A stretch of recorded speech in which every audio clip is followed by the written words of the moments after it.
नमस्कार दोस्तों, स्वागत है आपका फिर से हमारे YouTube चैनल रियांस एकेडमी में। आज की वीडियो का हमारा विषय बहुत ही इम्पोर्टेंट है। जो हमारा आज का विषय है उससे दो टॉपिक क्लियर होने वाले हैं। देखिए, आज हम एक ही शब्द से किस प्रकार दो टॉपिक क्लियर करते हैं और आज का हमारा अव्यय शब्द है समुच्चय बोधक। आइए जानते हैं समुच्चय बोधक क्या होता है। सबसे पहले हम जानेंगे समुच्चय बोधक की परिभाषा क्या है। देखिए फ्रेंड, समुच्चय बोधक की परिभाषा, समुच्चय बोधक उसे कहते हैं जो दो वाक्यों को आपस में जोड़ने का कार्य करते हैं।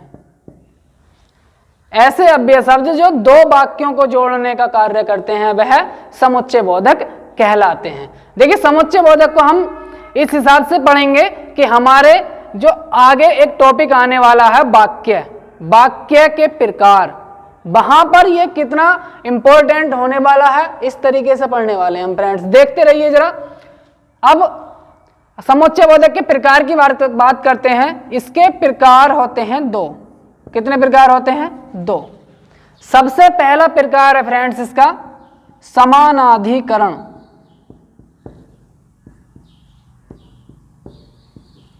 समानाधिकरण। दूसरा है हमारा व्यधिकरण। अब देखिए, समानाधिकरण और व्यधिकरण क्या होता है। समानाधिकरण में जो शब्द आते हैं उसको भी चार उपभागों में बांटा गया है। कितने फ्रेंड्स? चार उपभाग, अर्थात इसको चार उपभेद कह सकते हैं। सबसे पहला इसका उपभेद है हमारा संयोजक। संयोजक, देखिए संयोजक वह है जो एक वाक्य को जोड़ता है, दो वाक्यों को जोड़ता है। वहां पर उनको एक ऐसे शब्द होते हैं दिए हुए जिनको जोड़ने का कार्य करता है। देखिए कैसे कैसे शब्द होते हैं यहां पर दिए हुए,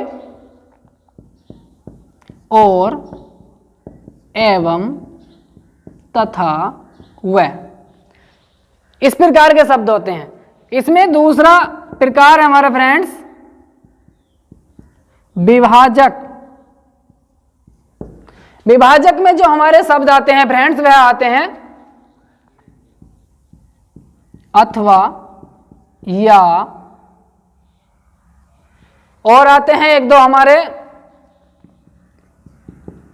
किंतु, नहीं तो। इसके बाद हमारा जो थर्ड नंबर का है वह है विरोध सूचक। विरोध सूचक। विरोध सूचक में जो शब्द आते हैं पर, परंतु, पर, परंतु, किंतु इसमें भी आ जाता है, लेकिन। एक शब्द और है इसका हमारा परिमाण सूचक। परिणाम सूचक। क्या फ्रेंड्स? परिणाम सूचक। इसमें आते हैं शब्द हमारे इसलिए, अतः, अतः। अब देखिए फ्रेंड्स, ये हमारा समुच्चय बोधक का समानाधिकरण है। समुच्चय बोधक के समानाधिकरण के चार उपभेद भी हैं। अब इनका जो प्रयोग है वह कैसे होता है, अब इनको हम जान लेते हैं। देखिए फ्रेंड्स, हम कोई वाक्य लें, जैसे राम बाजार गया। ठीक है। एक वाक्य और लें, मोहन बाजार गया। अब हम इन दोनों को एक साथ जोड़ दें। यदि हम इन दोनों को एक साथ जोड़ते हैं, उन दोनों वाक्यों के बीच में जो भी अव्यय प्रयोग होगा वह हमारा समुच्चय बोधक कहलाएगा। देखिए कैसे,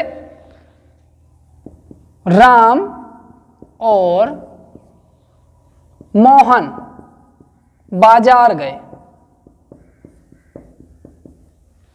इस प्रकार से जो हमारा और यहां पर अव्यय आया है वह समुच्चय बोधक का प्रकार है, और समुच्चय बोधक में भी कौन सा, संयोजक।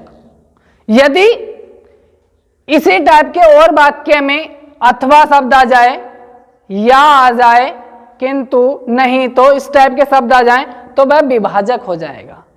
उसी प्रकार यदि इनमें से कोई सा शब्द आ जाए लेकिन, परंतु, पर, जैसे मैं कहूं कि किसी बच्चे की कॉपी पेन खो गए हो और तब वह कह रहा हो कि मेरी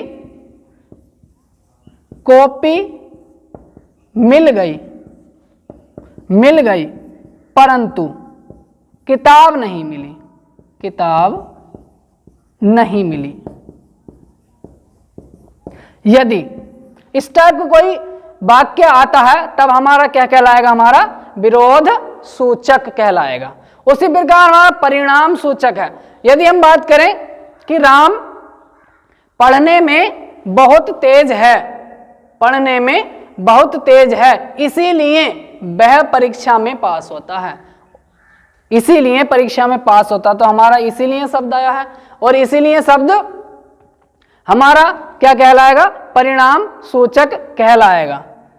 देखिए फ्रेंड्स, एक बात और मैं बता दूं, यहां पर जो हमारे वाक्य होते हैं, वाक्य कुछ स्टूडेंट्स ने पढ़े होंगे, जब हम वाक्य विचार का एक चैप्टर आगे पढ़ेंगे उसमें होगा वाक्य के प्रकार, वाक्य के प्रकार। वहां पर वाक्य के प्रकारों को हम दो भागों में बांटेंगे, पहला रचना के आधार पर, दूसरा अर्थ के आधार पर। अब इसमें जो रचना के आधार पर होता है इसमें वाक्य तीन प्रकार के होते हैं। कौन कौन से, सरल, संयुक्त और मिश्रित, ये तीन प्रकार होते हैं। जो हमारा इसमें बीच का अर्थात सेकंड नंबर का जो प्रकार है संयुक्त वाक्य, वह ही हमारा क्या है, समानाधिकरण है। जो अभी हमने इसके 4 प्रकार पढ़े हैं फ्रेंड्स, समानाधिकरण। जो हमारा संयुक्त वाक्य होता है वह ही हमारा क्या होता है, समानाधिकरण होता है। इसके 4 प्रकार होते हैं। और जो हमारा इसके बाद व्यधिकरण प्रकार आने वाला है उसको हम पढ़ने वाले हैं, वह होता है मिश्रित वाक्य। तो चलिए इसका जो हमारा सेकंड नंबर का प्रकार है उसको पढ़ते हैं फ्रेंड्स। अब है हमारा व्यधिकरण, व्यधिकरण समुच्चय बोधक। व्यधिकरण के भी 4 उपभेद हैं, उपभेद हैं। कितने फ्रेंड्स, 4 उपभेद हैं। सबसे पहला है इसका कारणवाचक। कारणवाचक में जो हमारे शब्द आते हैं क्योंकि, चूंकि, इसका जो दूसरा भाग, दूसरा हमारा उपभेद है उद्देश्यवाचक, उद्देश्यवाचक। फ्रेंड्स हमारे जो उद्देश्यवाचक में जो शब्द हैं ये हैं कि, जो और जो कि। ये जो हमारे शब्द हैं, एक और आता है लगभग इसमें ताकि। इसके बाद हमारा जो थर्ड नंबर का है वह है फ्रेंड्स संकेतवाचक। संकेतवाचक में जो है देखने हैं क्या क्या है, जो, तो, यदि, यदि, तो। ये बीच में जो डैश डैश हैं इनको हम जब समझेंगे तब हमारा वाक्य का टॉपिक चलने वाला है, उस समय समझेंगे हम। इसका जो चौथा प्रकार है फ्रेंड्स वह है हमारा स्वरूपवाचक। स्वरूपवाचक, स्वरूपवाचक के जो शब्द हैं वह हैं अर्थात, यानी, इस टाइप के जो शब्द हैं अर्थात, यानी। अब हमने इसकी जो आगे की डिटेल है वह जाननी है। वह डिटेल क्या है फ्रेंड्स, वह डिटेल है जो हमारा अभी बात कर रहे थे हम मिश्रित वाक्य की, मिश्रित वाक्य, मिश्रित वाक्य। देखिए मिश्रित वाक्य, पहले हमने संयुक्त वाक्य के बारे में बात करी। संयुक्त वाक्य में समानाधिकरण आता है और मिश्रित वाक्य में हमारा व्यधिकरण आता है। जो हमारे क्योंकि, ताकि, जाकि, ये जो शब्द होते हैं हमारे कौन से आते हैं, मिश्रित वाक्य में आते हैं। तो चलिए फ्रेंड्स, मिलते हैं नेक्स्ट वीडियो में, तब तक के लिए